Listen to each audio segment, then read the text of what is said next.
Now on BBC Scotland with more from the day's top stories and communities across the country. It's the news at 7 with Amy Irons.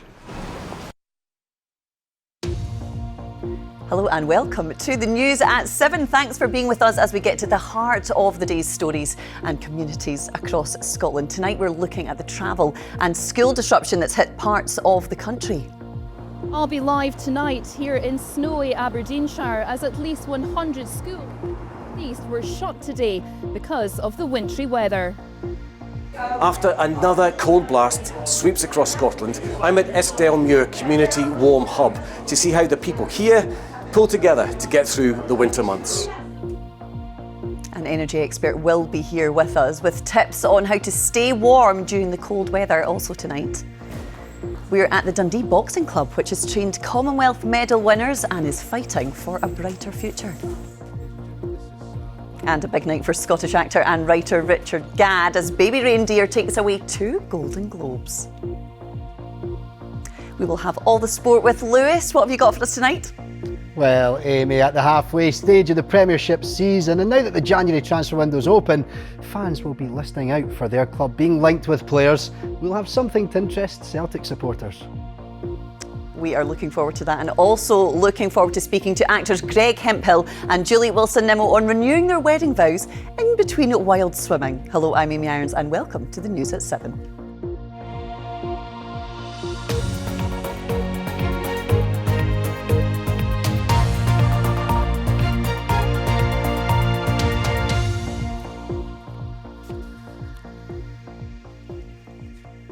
So plenty for us to look at on a day where many of us are back to the routine of work and school after the holidays. But for some people, that first day back has been disrupted by the weather. The worst affected area has been the northeast, where at least 100 schools were closed.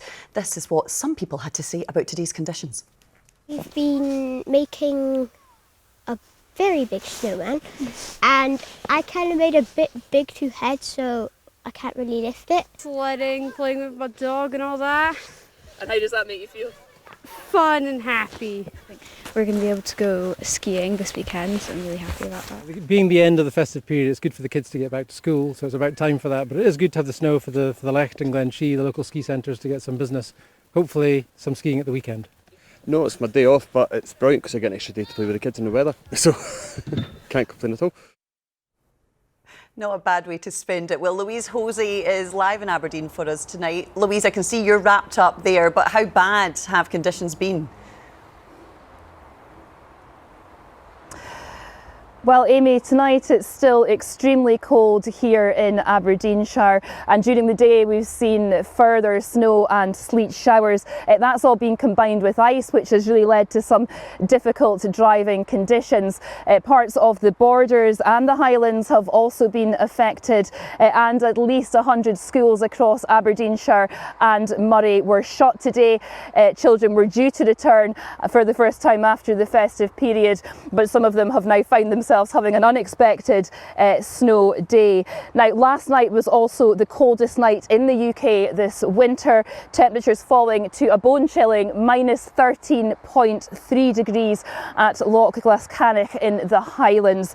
People are also now being advised to really take care on pavements and roads due to the severity of these conditions. Yeah, treacherous conditions, Louise. And judging just by how the forecast is looking for the next few days, it looks like the cold spell could be here for some time yet. Yes, that's right. A further yellow weather warning for snow and ice for northern and western parts has now come into force. It came into force at 4 o'clock today, and that's due to last until midday tomorrow. The Met Office warning of up to 10 centimetres of snow on higher ground, the potential for up to 5 centimetres on lower ground, and further warnings of ice and sleet. Now, Aberdeenshire Council says it doesn't take decisions to close schools lightly, and it's expecting more wintry showers. So I think it's fair to say we could be seeing continued school closures and continued disruption for the next couple of days as this cold spell continues. Thanks very much, Louise. I will let you go and get a heat now. Get inside. Well, a lot of other parts of the country avoided major disruption, but weather warnings remain in place and the cold winter temperatures look set to stay throughout the week. And as the temperature drops, our energy bills rise, of course. One place in Dumfries and Galloway offers people the chance to meet with others and to keep warm to help save on those bills. Cameron Buttle has been to meet some of them. This used to be Eskdalemuir School until there weren't enough pupils. The community bought the building for £1. And what a difference they've made. Through there, the main hall where they have gigs, dances, they even have cinema showings. Here, a community shop selling local artists' work. They get the profit, so does the local community. Upstairs, they have treatment rooms. They even have their own pottery kiln. And this here is the main part of the community hub. As you can see down that end, a very popular cafe. You can actually be quite hard pushed to get a seat in here in the summer. It proves so popular with the tourists. But at this end here, this is where the Warm Hub is held. Lisa, you're one of the volunteers here. Just give us an idea of what you do for people. So 3 days a week during the winter, 12 till 2, we open up, we provide free warm food, soup, hot drinks, and it's a good way of people warming up if they need to, but also making those social connections. We're a very rural population, so it's good for people to come together, and it gives us an opportunity to do a bit of a safe and well check on people as well. What do you get out of coming to the Warm Hub today? Coming to the Warm Hub during the week means that you get a chance to meet the community. Because we live in Eskdalemuir, it's so easy to get very isolated up here and shut off, especially if you have to rely on public transport to get out of the valley.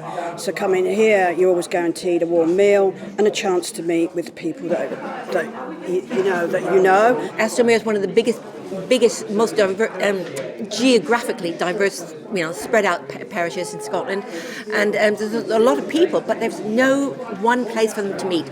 So this is a very important place. This is more than important. This is essential. Otherwise, I don't think these people would be able to live here without the hub. It's really, really important. That's great. I'll let you both get back to your lunch. Thank you very much indeed. So there you have it. This is how one community, Eskdalemuir, is looking forward to pulling together through the winter months and getting through them.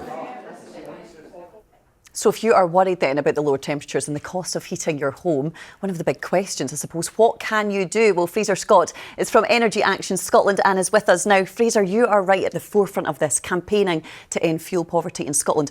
What are you hearing from people who are struggling to heat their homes?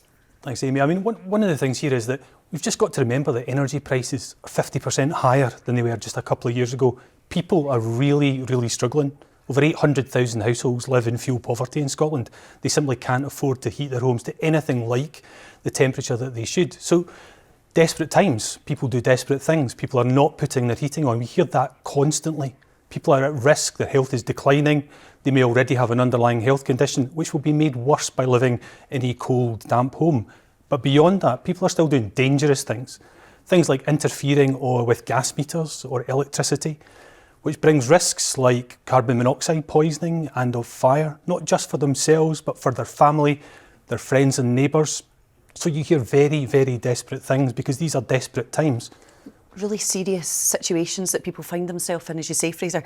I suppose people will want to know, what can they do, if anything? What small things can they do, even just to bring those energy bills down a little bit? Any practical tips at all?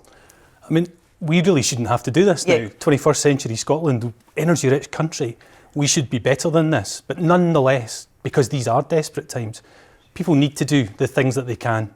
Common sense things. Everything from closing your curtains just as it gets dark at night, to opening them up in the morning, to retain heat for as much time as you possibly can. Wash your clothes at lower temperatures.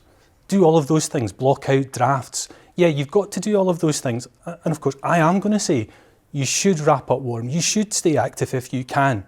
But you shouldn't have to do this. It should be affordable to live in your home, your own home, all the time.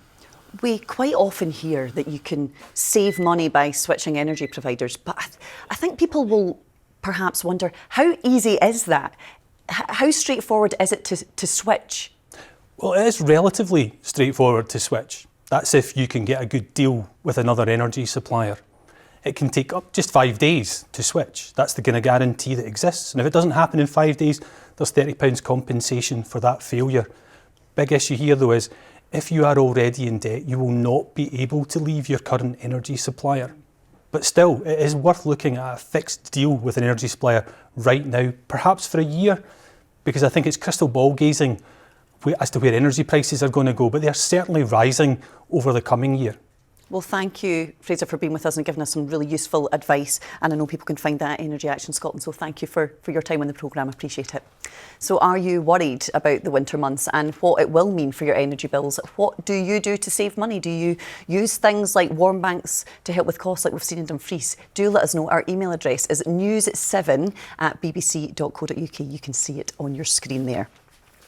Well, thank you very much for being with us on tonight's News at 7. We have plenty more still to come for you, including to celebrate your 25 years of marriage. We speak to actors Greg and Jules as they find time to renew their wedding vows in between wild swimming.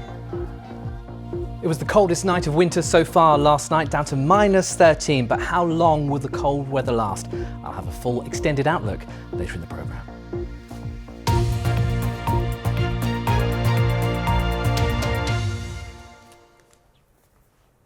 Well, if you live on the west coast of Scotland, you may have felt a tremor last night just before 9 o'clock. That's because there was a 2.9 magnitude earthquake. The epicentre was in Kinloch, about 30 miles from Oban. One of those who experienced it was Susan from Mull, who says it sounded like a freight train. We heard a loud noise build up. It was about 9:15 last night, rumbling and then getting louder and closer. And it sounded much like a freight train coming towards you, something rattling and shaking. And I had a sense that it was an earthquake because I have experienced them before in California. So it was the sound that reminded me that it might be an earthquake. It is a strange feeling. I think some people were very excited. We've got young neighbours. The boys there were excited by it. I expect they'll all be talking about it in school today. But I look out of the window here. I can see the Morven Hills where the earthquake was. It was only 13 miles from my house. And you're used to seeing them so peaceful and calm. And to think that underneath the rocks are all moving is a little bit alarming. But there was no damage done. And Mull is this beautiful island. We're surrounded by the geology. We should celebrate it, I think.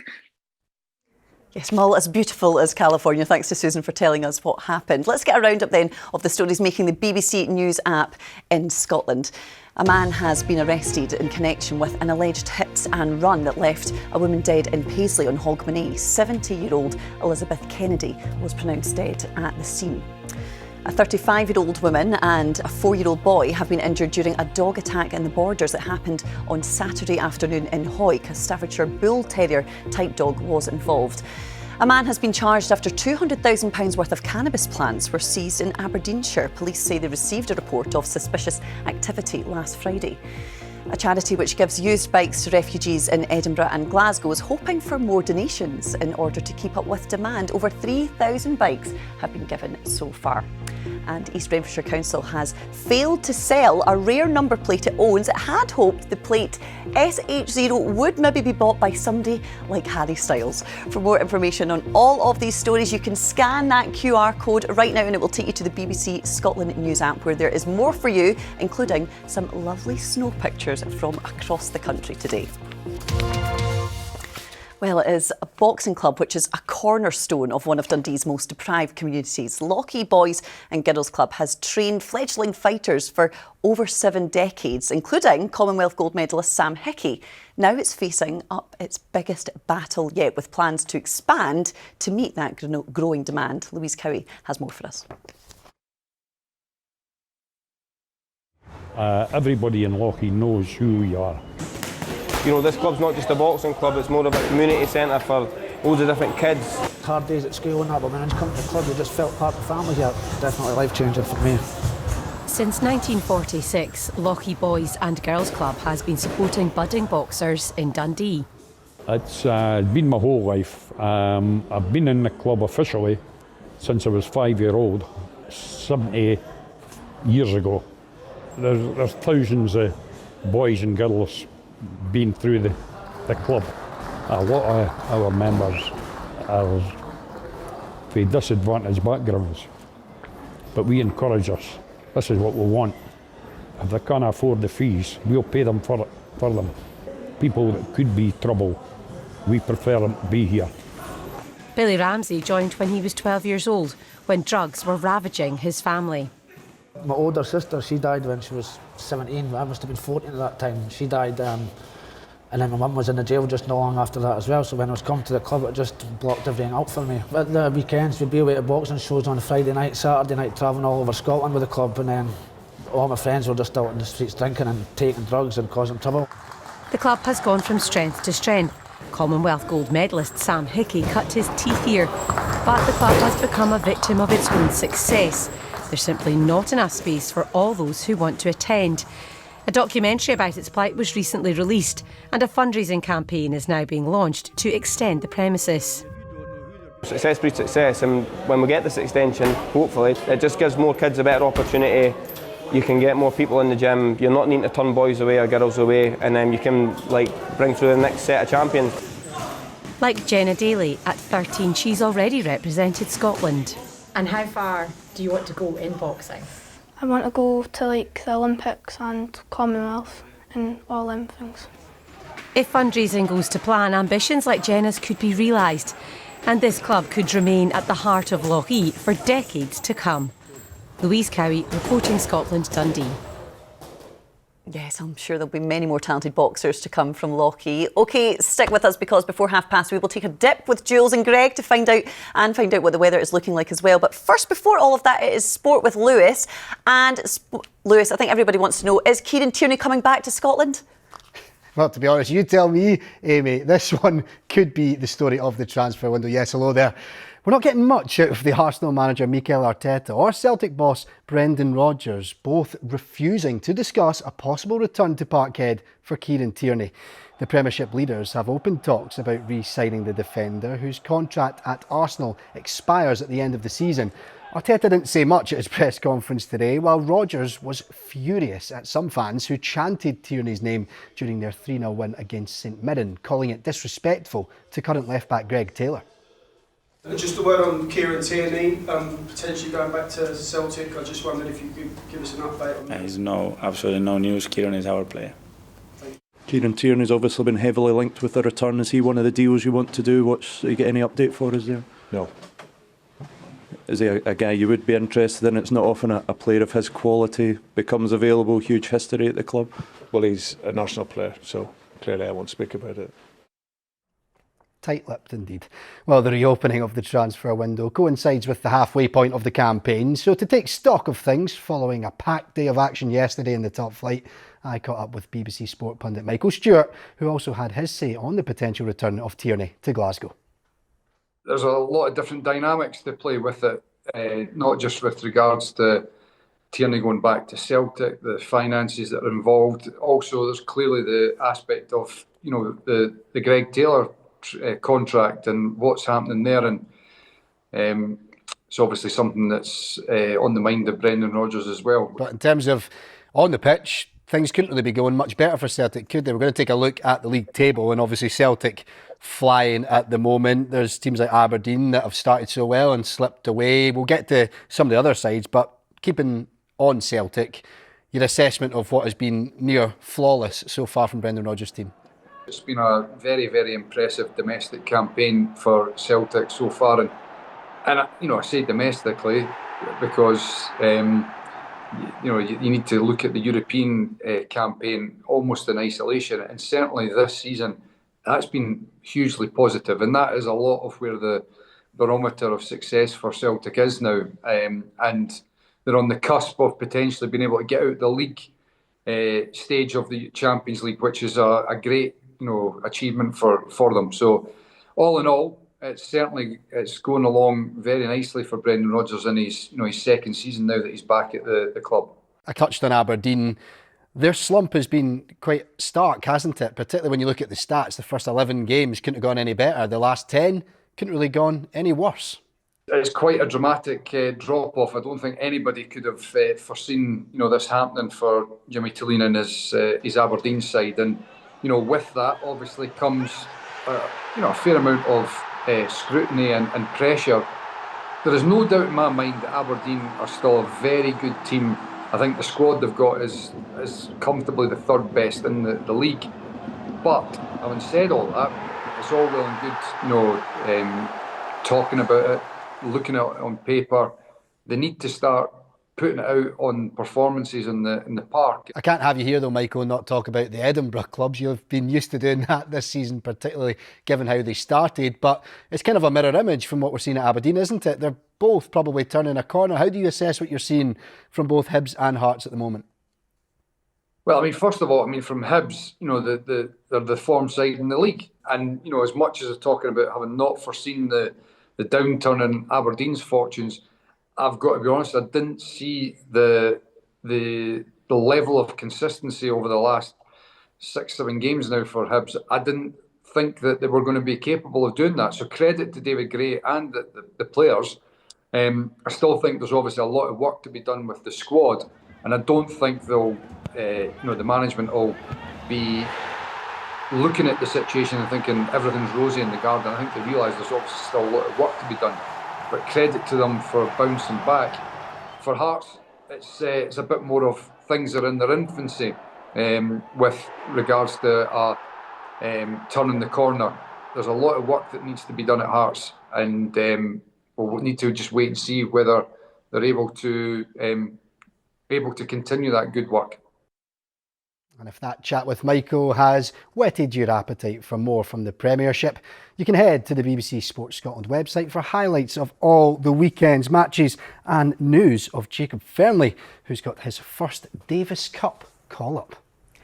Absolutely, Lewis. I think people will be on the BBC Sport app for the next month, just refreshing, trying to keep tabs on players that are coming in and out at their clubs, won't they? Don't need to prompt them to get the phone out in January, Amy, that's for sure. You certainly don't. Well, I know you're a fan of this next programme that we're going to be talking about. I know you're a massive fan of this, like many people. It's one of the most talked about TV series of the past year. Now, Baby Reindeer, created by Scottish actor and comedian Richard Gadd, has added yet more silverware to the trophy cabinet.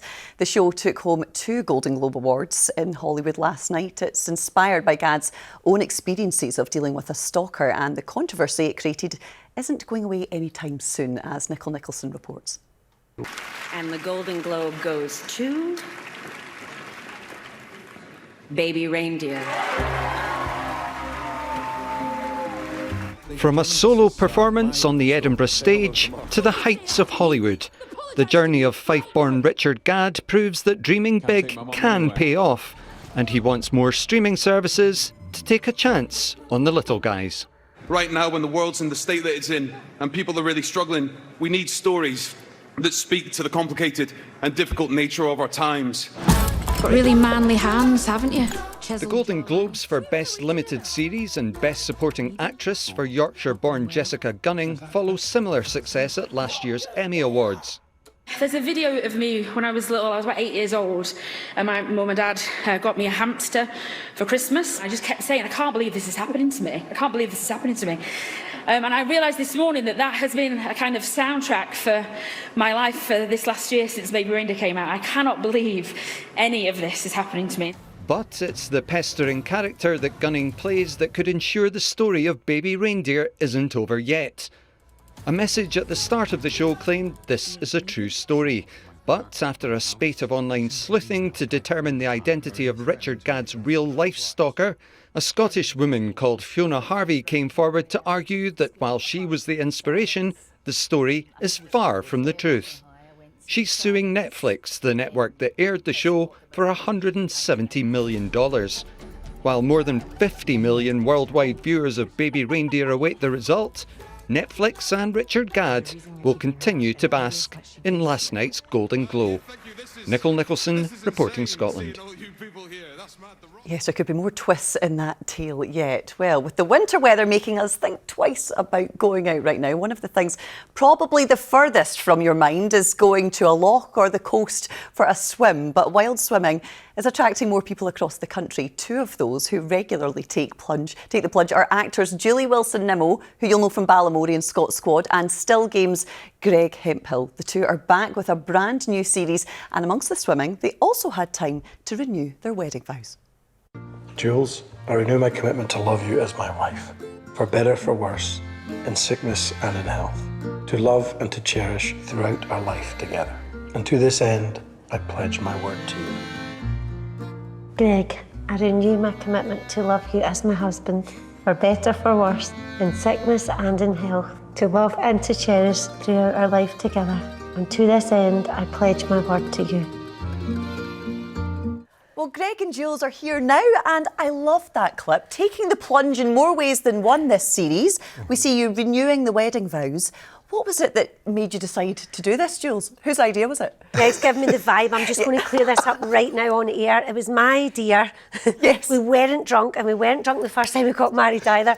But we were there, Amy, and I'm really romantic, and I sort of got caught up in the moment. We'd come out the sea, and the chapel was there. And Greg went along with it. I think he's talking to me now, are you? Yeah, well, we got married 25 years ago in Las Vegas in a hot air balloon. So we spent the entire time wondering if that was legit. So we thought we better just, it's like belts and braces, Amy, you know what I mean? It was beautiful, a beautiful moment. I'm so excited about the new series being back, because this is the second series. So what was it that made you want to do it again? I mean, we can tell you absolutely love this activity, but what made you decide to come back for a second series? I mean, I would do it till I was 95, to be honest with you. I mean, there's better people than us to talk about the health benefits and the science behind it, but we do feel like you're glowing when you come out, and we just love it. And so to get a chance to do something like this and meet other people who are like-minded, the community and whatnot, because the show, as beautiful as it is and the locations are incredible, it really is about the people that we meet on it. Yeah, and honestly, apart from anything, we're lucky enough to be asked to do it again, and it's like anything, we're a bit nervous about this. If we're in a band, this is like our second album, so we hope it's not going to be garbage.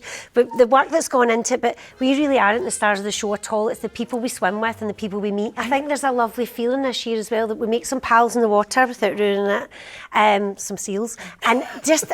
In my mind, it looked a certain way, but honestly, I know it sounds cheesy. It's not until you go up to these islands that you see how special they are and how worthwhile it is. People going up in camper vans and going on the fish.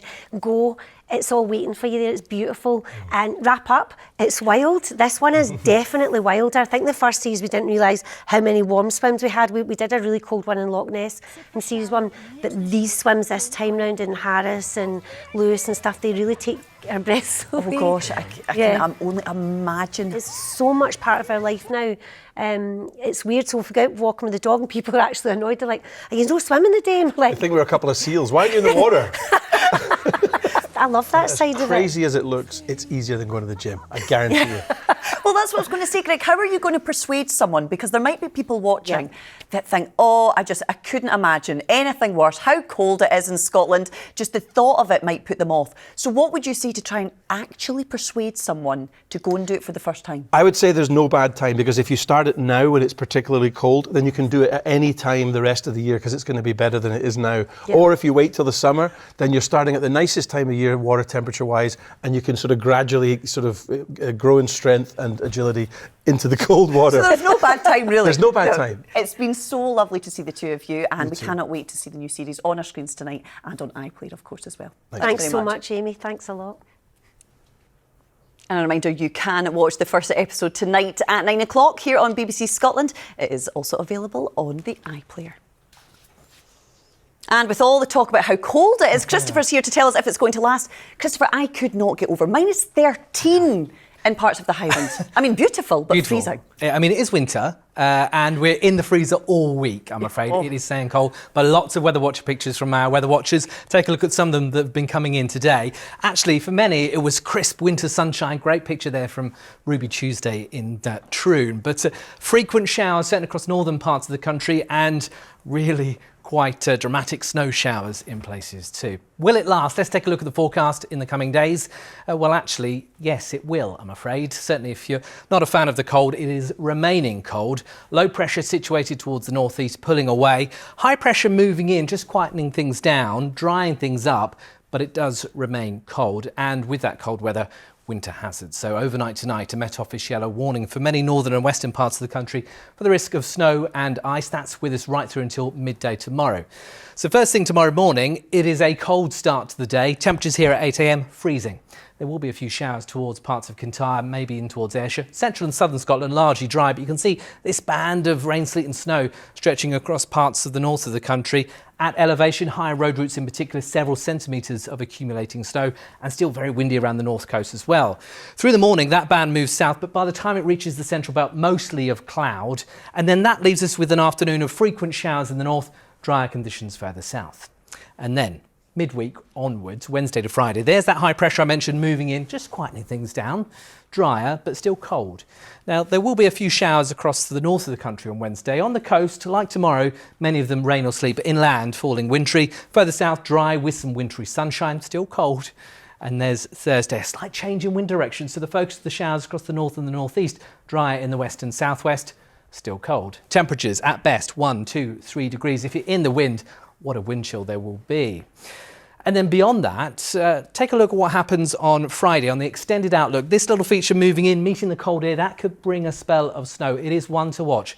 Friday, perhaps Friday night into Saturday, then high pressure building back in again. So here is Friday. You can see we start off cold but bright and sunny. There's that weather front bringing some rain. It will likely meet the cold air and potentially bring a spell of rain and sleet and snow, maybe west central Scotland. It is one to watch. Beyond Friday, temperatures starting to come back up again with cloud and rain. That's the forecast, Amy. Thanks, Christopher. In the freezer indeed. And thanks to you for watching the first ever News at 7. Join us tomorrow where we will be speaking to Deacon Blues singer Ricky Ross. Bye-bye for now.